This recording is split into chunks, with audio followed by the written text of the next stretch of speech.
జరగని విధంగా మీ బిడ్డ రైతు భరోసాగా, రైతన్న కష్టాలు చూసిన మీ బిడ్డ రైతు భరోసాగా, రైతన్నకు పెట్టుబడికి సహాయంగా రైతు భరోసాగా మీ బిడ్డ 12,500 రూపాయలు 4 సంవత్సరాల పాటు ప్రతి రైతన్నకు 50,000 రూపాయలు ఇస్తానని మీ బిడ్డ ఎన్నికలప్పుడు చెప్పాడు.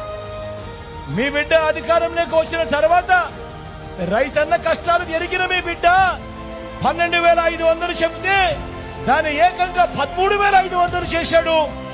4 ఏళ్లు చెబితే మీ బిడ్డ దాన్ని 5 సంవత్సరాలు చేశాడు.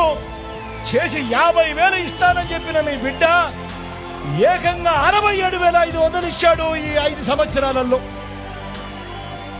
తేడా గమనించమని చెప్పి కోరుతా ఉన్నా.